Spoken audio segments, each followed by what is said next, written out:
Na figura está representado num referencial ortonormado ao x, y, z um poliedro composto por um cubo e duas pirâmides quadrangulares regulares geometricamente iguais. Tal como a figura sugere, os vértices B, E e G pertencem aos eixos coordenados. O volume do poliedro é igual a 16. As bases das pirâmides coincidem com duas faces do cubo. O vértice D tem coordenadas 2, 2, 2. Bom, agora temos três questões para este enunciado. Eu vou começar por resolver a primeira, mas ainda neste vídeo irei resolver também as seguintes. Mas começando pela primeira. Determina as coordenadas do vértice H. Bom, nós queremos determinar as coordenadas do vértice H e temos informação aqui no enunciado, também por observação na figura, mas principalmente pelo que está escrito no enunciado, ok? Isso é que é válido, a figura é apenas uma representação para nos ajudar a visualizar o problema, ok? Nunca nos devemos orientar só na figura, mas devemos ter a figura como ferramenta para nos inspirar e para nos ajudar a pensar o problema, ok? Bom, relativamente às coordenadas de H, pelo que temos aqui no enunciado, se as coordenadas do vértice D são 2, 2, 2, e se a posição do cubo e das pirâmides estão desta forma, ou seja, são pirâmides quadrangulares regulares, se estes vértices B, E, G pertencem aos eixos coordenados, nós podemos concluir que a aresta do cubo é 2, pelas coordenadas do ponto D. E se conseguimos concluir que a aresta do cubo é 2, também conseguimos perceber que a abscissa e a ordenada de H serão metade da abscissa e da ordenada de D. Bom, para justificarem isto, bastava dizer isto no teste, ok? A abscissa de H é metade da abscissa de D. A ordenada de H é metade da ordenada de D. Okay? Bastava dizer isto e escreverem que seria 1, porque metade de 2 dá 1 e aqui metade de 2 também dá 1. Okay? Para explicar um pouco melhor, eu vou fazer a projeção do ponto H aqui no plano X ou Y. Se deixarmos cair o ponto H, portanto, ele iria intersetar aqui esta face aqui no centro, não é? E se o deixar cair aqui então no plano X ou Y, vai também a sua projeção ser aqui o centro desta face, ou BCE, e conseguimos perceber então que a abscissa é metade da aresta e a ordenada é também metade da aresta do cubo. Okay? E se a aresta do cubo é 2, pelas coordenadas do ponto D conseguimos concluir isso, então aqui será 1. Okay? Aqui será 1 e aqui também será 1. Bom, tal como eu disse, eu não vou escrever isso, mas em ambiente de prova deveriam escrever. Eu aqui, para ser um pouco mais prático, vou só representar. As coordenadas de H serão, então, a abscissa será 1, porque é metade da abscissa de D. Bastava dizer isso. A ordenada é 1, porque é metade da ordenada de D. E agora, relativamente à cota, que é aquilo que vai dar um pouco mais de trabalho, vamos pensar como é que podemos obter então a cota, que é o valor, portanto, da projeção do ponto H no eixo das cotas, no eixo OZ. Nós podemos concluir que será o valor da aresta do cubo mais a altura desta pirâmide. Vou chamar aqui este ponto um ponto M para me auxiliar aqui na resolução, ok? Vamos chamar aqui ponto M ao centro da face ADFG. Poderiam escrever isso também na prova, ok? O ponto M é o centro da face ADFG.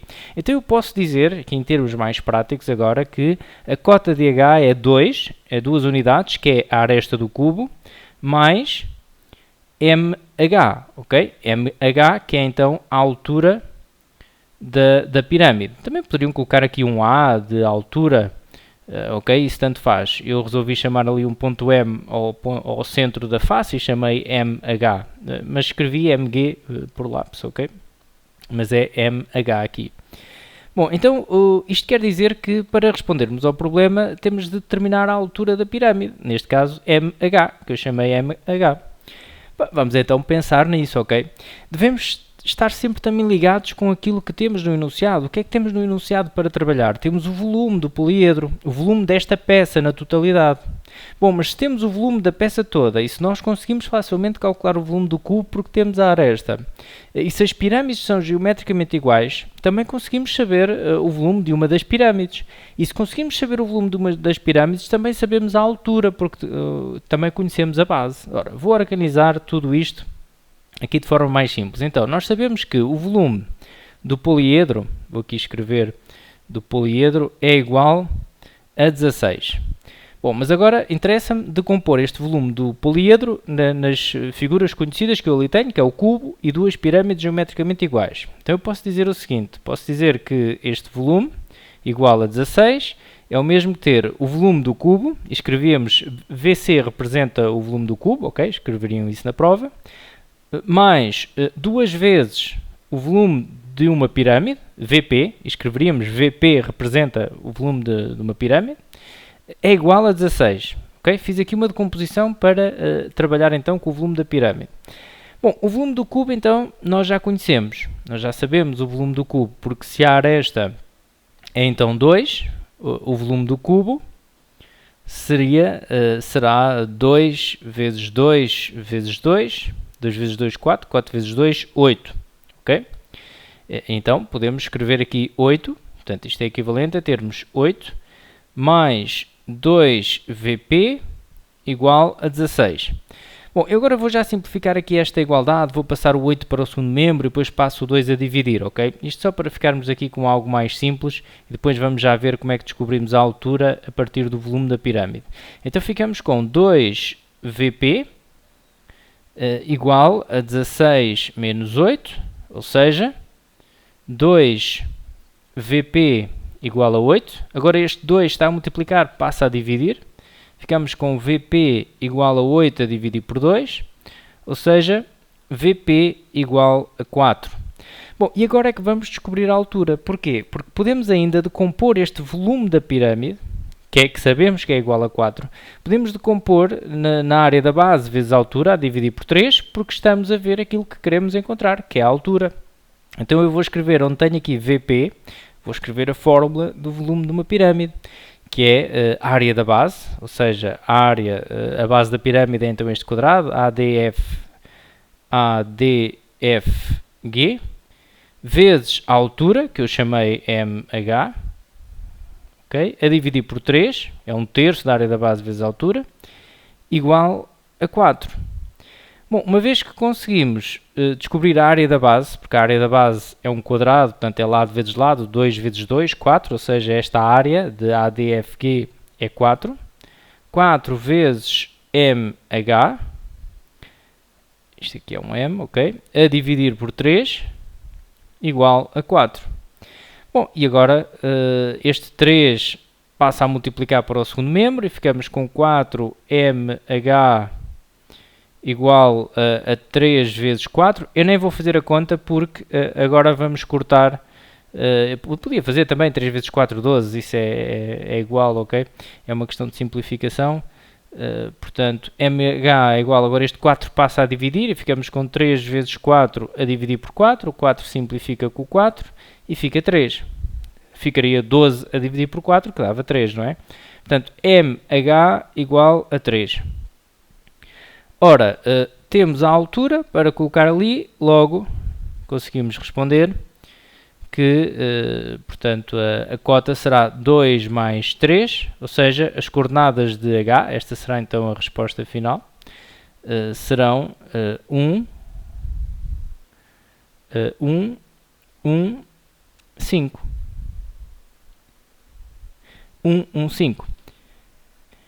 Bom, e vamos agora à segunda questão, que diz o seguinte: determina uma equação cartesiana do plano HDF. Bom, queremos então descobrir uma equação, a equação geral do plano que contém o ponto H, o ponto D e o ponto F. Bom, a estratégia que eu vou aqui utilizar serve para descobrirem sempre a equação geral de um plano dados 3 pontos não colineares, ok? Dados 3 pontos do plano que não estão em linha. Podem sempre aplicar esta estratégia que vamos agora utilizar, ok? Bom, e para isso eu aconselho a que façam a seguinte representação. Vamos representar o plano para tentarmos perceber passo a passo o que é que devemos fazer. Claro que eu poderia estar a observar o plano aqui na figura, mas às vezes na figura pode não ser muito fácil. Neste caso até não era muito complicado, está aqui o plano HDF, atenção que o plano não é este triângulo. O plano contém este triângulo, mas o plano expande-se em todas as direções, não é? Mas eu aconselho então a visualizarem, fazem um plano. Vocês podem estar a olhar para o plano noutra perspectiva, ok? Numa outra posição relativa. O que interessa é que este plano que eu procuro tem cá o ponto H, e eu sei as coordenadas do ponto H, tem cá o ponto D, o ponto D pertence também ao plano, e tem o ponto F. E atenção que estes pontos não são colineares, e por isso eu consigo sempre fazer esta estratégia que vou utilizar agora, ok? Reparem, eu procuro então a equação AX mais BY mais CZ mais D igual a 0. Para esta equação estar perfeitamente definida, temos de descobrir os valores de A, B, C e D.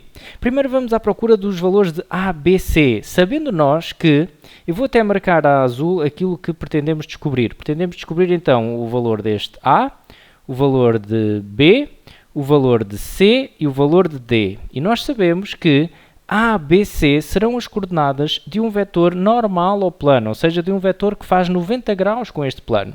Eu vou representá-lo aqui também, ok? Atenção que eu vou fazer aqui no ponto H, poderia ser no D ou no F ou noutro sítio qualquer, é só para me ajudar aqui à visualização, me ajudar a pensar o problema, ok? Tenho então aqui um vetor que faz 90 graus com o plano. Este vetor, eu procuro um vetor ABC que faça 90 graus com o plano, que seja normal ao plano. Bom, e eu agora lanço aqui uma questão. Será que, se eu garantir que este vetor que aqui está, este vetor ABC é perpendicular ao vetor HD que está contido no plano, e eu consigo descobrir o vetor HD. Isso é fácil porque eu tenho as coordenadas do ponto H e do ponto D, então eu consigo este vetor facilmente, ok? E o que eu pergunto é, será que se eu garantir que este vetor ABC é perpendicular ao vetor HD, tenho a certeza que ele é perpendicular ao plano? Bom, isso não chega. Não chega porque, reparem, se eu encontrar um vetor que seja perpendicular a HD, poderia estar a obter um vetor que fosse perpendicular a HD, mas que estivesse também no plano. Por exemplo, este aqui, que eu estou agora aqui a tentar representar. Fazia aqui 90 graus, mas estava também contido no plano, então não era perpendicular ao plano. Por isso, não chega a garantir que aquele vetor que eu procuro é perpendicular ao vetor HD. Mas se eu disser que o vetor que eu procuro, o vetor ABC, se eu garantir que ele é perpendicular ao vetor HD e simultaneamente a um outro vetor do plano, que pode ser o HF, bom, então sim, para aquele vetor ABC, se for perpendicular ao HD e se for também perpendicular ao HF, então de certeza que é perpendicular ao plano. E é isso que eu vou fazer, vou garantir que aquele vetor que eu procuro é perpendicular a estes dois, HD, HF, e assim encontro a ABC. Depois de encontrar a ABC, vamos descobrir o D, ok? Como é que descobrimos a ABC? Vamos fazer um sistema onde vamos escrever exatamente o que eu acabei de dizer, ou seja, a ABC, o vetor que eu procuro, tem de ser perpendicular ao vetor HD, ou seja, o produto escalar com HD tem de ser igual a 0. Mas, por outro lado, nós já vimos que não chega isto. Isto não chega, por si só, não garantia que tinha um vetor normal ao plano. Por isso vou dizer também que este mesmo vetor ABC, produto escalar com HF, tem de ser igual a 0. Ok? Bom, e agora nós conseguimos determinar o vetor HD e HF, porque temos as coordenadas dos pontos, é isso que eu vou fazer já de seguida, ok? Vou até escrever então aqui as coordenadas do ponto H, são, só para trabalhar aqui um pouco melhor, ora 1, 1, 5, vimos na linha anterior. As coordenadas do ponto D, 2, 2, 2, está no enunciado. As coordenadas do ponto F, reparem que o ponto F pertence ao plano YOZ, logo a sua abscissa é nula, é 0. É um vértice do quadrado OEFG, logo ordenada 2 e cota também 2, porque a aresta do cubo é 2, ok? Bom, então como é que descobrimos? Vamos então descobrir agora o vetor HD. Vou fazer aqui em cima para aproveitar o espaço, ok? HD, como é que podemos descobrir? Fazemos D menos H. D menos H, ora, o D é 2, 2, 2. 2, 2, 2. Isto é um 2 aqui. Menos o H é 1, 1, 5. 1, 1, 5. Que dá, então, ora, 2 menos 1 dá 1. 2 menos 1 dá 1, 2 menos 5 dá menos 3. E agora vou descobrir o vetor HF. HF, que é dado por F menos H, que será igual a 0, 2, 2, menos o H, que é 1, 1, 5, que dá, ora, 0 menos 1 dá menos 1, 2 menos 1 dá 1, 2 menos 5 dá menos 3. Ok? Então, já tenho os vetores para colocar ali no sistema. Ficamos com A, B, C, produto escalar, com, ora, o HD 1, 1 menos 3, 1, 1 menos 3, igual a 0. Por outro lado, o vetor ABC, produto escalar com menos 1, 1, menos 3, tem de dar 0. Vamos fazer aqui o produto escalar, com coordenadas, portanto, A vezes 1 dá A, B vezes 1 dá B, portanto, mais B, C vezes menos 3 dá menos 3C, igual a 0. O produto escalar aqui também com coordenadas, A vezes menos 1 dá menos A, B vezes 1 dá B, C vezes menos 3 dá menos 3C, igual a 0. Bom, agora vamos simplificar este sistema ao máximo. Nós não vamos encontrar um valor para cada letra que aqui temos. É verdade que não, mas vamos escrever umas em função das outras e no fim damos um valor a uma delas e obtemos as outras em função desse valor. Isto porquê? Porque este sistema não tem solução única. Reparem, eu procuro um vetor ABC que pode ter o dobro do tamanho, poderia ter a seta em sentido contrário, portanto o tamanho pode ser variado. Existem infinitos vetores que são perpendiculares ao plano, não é? E por isso eu não vou obter daqui uma solução única. Interessa-me ter um qualquer que seja perpendicular ao plano, ok? Então vou resolver o sistema, vou simplificar primeiro ao máximo. Reparem, podemos fazer o seguinte, este menos A que está aqui na segunda equação pode ir para o segundo membro e ficamos com B menos 3C igual a A. E reparem que aqui temos nesta primeira equação A mais B menos 3C igual a 0. E agora está fácil, reparem, basta substituir, nós sabemos que A é igual a B menos 3C, posso substituir aqui na primeira equação, B menos 3C mais B menos 3C igual a 0. Fazemos as simplificações. Ora, B mais B dá 2B. Menos 3C dá menos 6C igual a 0. Vamos obter 2B igual a 6C. Ou seja, B igual a 6C a dividir por 2, ou seja, B igual a 3C. E se substituir então aqui este B, portanto, venho agora a esta equação, temos de simplificar ao máximo, ok? Vou substituir este B por 3C e fico com 3C menos 3C igual a A. Ok?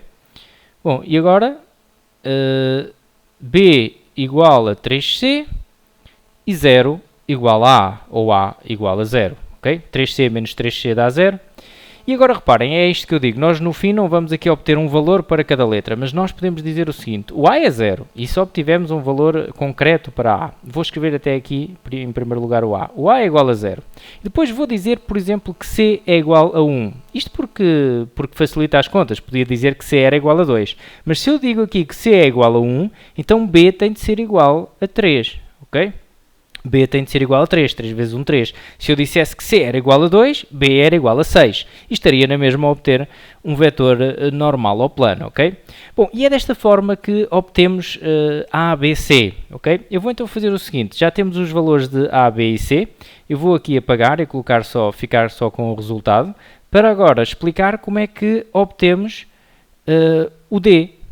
Bom, e o D obtemos substituindo por um ponto do plano. É fácil. Isto acontece um pouco à imagem de que quando queremos a equação reduzida da reta, quando estamos a trabalhar num plano, queremos a equação reduzida da reta, primeiro vamos buscar o declive e depois substituímos por um ponto e terminamos a ordenada na origem, não é? Geralmente fazemos assim.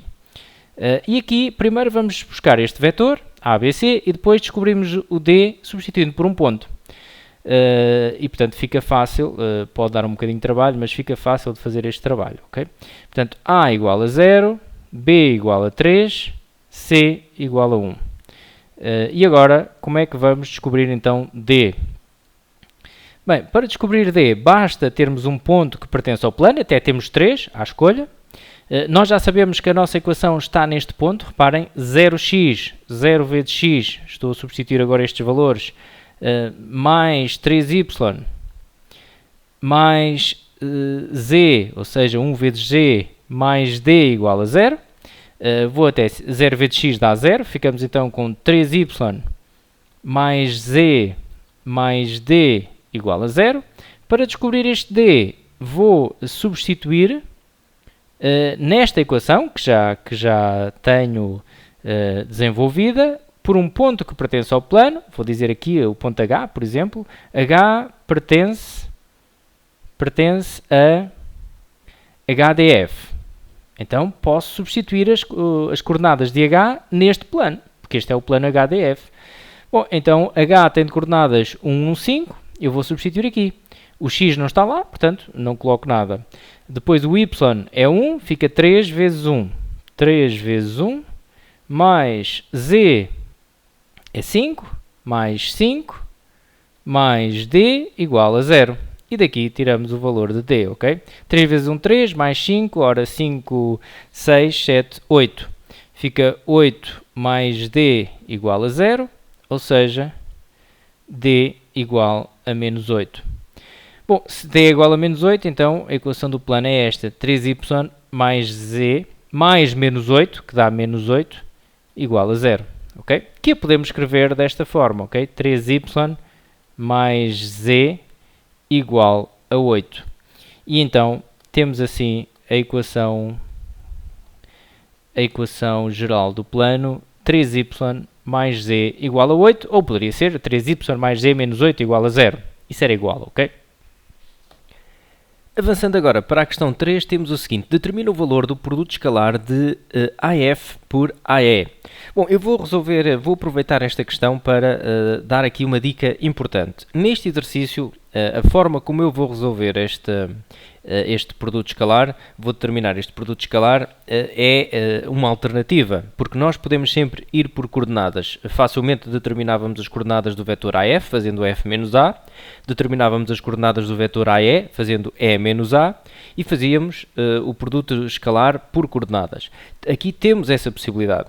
Mas o processo que eu vou utilizar num outro exercício pode ser obrigatório, pode ser a única hipótese que nós temos, porque podemos não ter forma de ir pelas coordenadas, ok? Então eu vou aproveitar o exercício para transmitir esta forma de determinar o produto escalar, principalmente quando estamos a trabalhar com figuras, ok? E como eu disse, não fiquem naquela ideia, bom, mas eu prefiro fazer pelas coordenadas. Por vezes isso pode não ser uma opção e por isso temos de fazer pelo processo que eu vou agora apresentar, ok?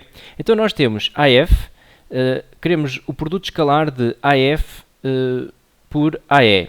Bom, este processo também é muito simples e baseia-se em algo também muito fácil de compreender. Nós vamos olhar para a figura. Em primeiro lugar, vou até marcar na figura os vetores que nós aqui temos. AF, portanto, de A para F, cuidado com o sentido da seta, não é? Portanto, tem de ser mesmo de A para F. Queremos o produto escalar do vetor AF com o vetor AE.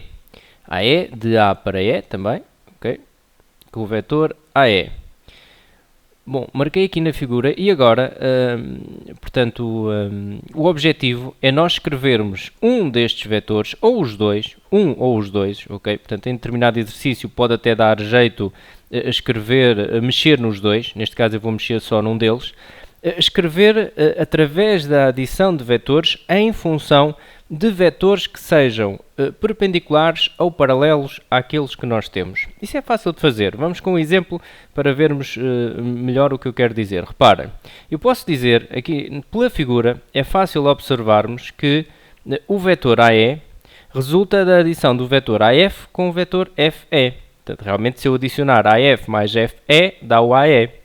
Então, eu vou dizer aqui isso. Vou dizer que AE é igual a AF mais FE. Portanto, a preocupação é, como eu disse, escrever os vetores que nós temos em função de outros vetores, utilizando a adição de vetores, de forma a que estejamos a ver apenas vetores que sejam perpendiculares ou paralelos. Isto porque o produto escalar de vetores perpendiculares dá logo 0. Então facilita as contas nestas simplificações. E o produto escalar de vetores paralelos também é fácil de determinar, ok? Então reparem, neste produto escalar eu agora, em vez de colocar aqui o AE, vou colocar o AF mais FE. Portanto, vou abrir aqui um parênteses, ok? AF mais FE.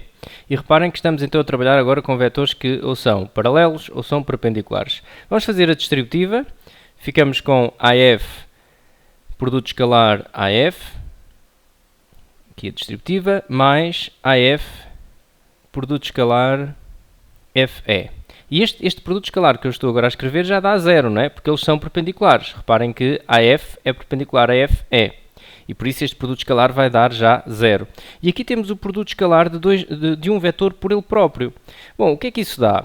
Se souberem quanto é que dá, e devem ter essa noção que dá logo norma de AF ao quadrado, podem logo escrever, ok? É escusado fazerem o que eu vou mostrar agora. Eu vou apenas explicar porque é que é assim.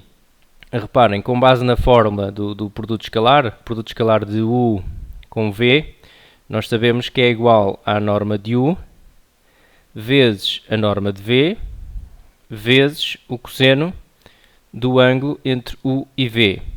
Com base nesta fórmula, se aplicarmos esta fórmula, portanto, na condição em que o U é igual ao V, é o mesmo vetor, estamos nestas condições e o que é que nós obtemos? Vou aplicar então a fórmula. Fica norma de AF vezes norma de AF, ou seja, é a mesma norma, não é? Por isso vai ficar norma de AF ao quadrado, vezes o cosseno de zero. O cosseno de zero porque o ângulo que um vetor faz com ele próprio é o ângulo zero. Então fica ali cosseno de zero. Bom, agora vou colocar aqui mais zero, que é então este zero que vem deste produto escalar pelo facto de eles serem perpendiculares, ok? O AF com o FE dá zero. Fica arrumada essa questão. E agora, o cosseno de zero dá 1, por isso aqui ficamos com norma de AF ao quadrado. Depois, geralmente, temos condições no enunciado, ou até já estará dito no enunciado, que quanto é que é a norma do vetor, ok? Neste caso é fácil determinar, basta fazer um teorema de Pitágoras. Se tivéssemos feito por coordenadas também, já tínhamos a norma, fazíamos a norma do vetor utilizando as suas coordenadas. Mas neste caso nós sabemos aqui o lado deste cubo, sabemos que é 2, podemos fazer um teorema de Pitágoras porque a norma de AF é aqui a hipotenusa, ok? Então poderíamos dizer que norma de AF ao quadrado é igual a AD ao quadrado mais DF ao quadrado, ou seja, norma de AF ao quadrado é igual a 2 ao quadrado mais 2 ao quadrado, que é igual a 4 mais 4, que dá 8. Ok? E então tínhamos aqui o problema resolvido por este processo. O que é importante aqui é transportar esta estratégia de, em figuras, muitas vezes para determinar o produto escalar, podemos ter de decompor um ou os dois vetores. Tem exercícios até, penso que mexo nos dois vetores e vamos escrever em função de vetores que são perpendiculares ou paralelos e depois fica fácil simplificar este produto escalar, ok? Avançando para a pergunta 4, temos então o seguinte. Considera a experiência aleatória que consiste em escolher ao acaso 2 dos 10 vértices da figura. Portanto, a experiência consiste em escolher desta figura 2 vértices, ok? Bom, claro que fica definida logo à partida uma situação. Temos de escolher 2 vértices diferentes, porque se eu escolhesse o mesmo vértice não estava a escolher 2, estava a escolher 2 vezes o mesmo. Bom, essa situação teria de ser acautelada aqui no enunciado, ok? Quando dizem que vamos escolher 2 desta figura, para termos 2 vértices desta figura, terão de ser 2 vértices diferentes, ok? Claro que não se perdia nada se aqui no enunciado também estivesse isso mais claro, dissesse que eram 2 vértices diferentes, mas não estando no contexto deste problema, também devemos considerar que são vértices diferentes à partida, ok? Bom, o que não está aqui claro é a forma como se vai realizar a experiência, e aqui somos livres de pensar na forma que nos for mais confortável. Eu posso, por exemplo, pensar que vou realizar esta experiência em simultâneo, ou seja, imaginem que tínhamos estes 10 vértices escritos num cartão, cada um num cartão dentro de um saco e eu ia tirar 2 em simultâneo, ou então eu poderia tirar sucessivamente sem reposição, lá está, para ficar com 2 vértices na mão, não é? Mas aí somos livres de pensar e eu vou resolver o problema de 2 formas distintas para cada um desses pensamentos, ok? A questão é esta: qual a probabilidade de os 2 vértices selecionados definirem uma reta paralela à reta de equação x igual a 5 e z igual a 3? Bom, em primeiro lugar devemos também ter uma noção de que reta é que estamos aqui a falar, x igual a 5 e z igual a 3. Bom, estamos aqui a falar da interseção de dois planos que são perpendiculares a dois eixos e quando assim é, mentalmente devemos ter a capacidade de imaginar em três dimensões de que reta é que estamos a falar. Eu vou auxiliar aqui com um esquema onde pretendo representar aqui o plano x igual a 5, ou seja, o conjunto de todos os pontos cuja abscissa é 5. Atenção que o plano não se limita a este retângulo, ok? O plano expande-se em todas as direções e, como tal, isto é apenas uma representação para percebermos que é um plano perpendicular aqui ao eixo das abscissas, ou seja, o conjunto de todos os pontos cuja abscissa é 5. E depois estamos a intersetar com este plano de equação z igual a 3, que é o conjunto de todos os pontos cuja cota é igual a 3. E este plano, z igual a 3, é perpendicular ao eixo das cotas e é paralelo ao plano x ou y, por exemplo. Ok?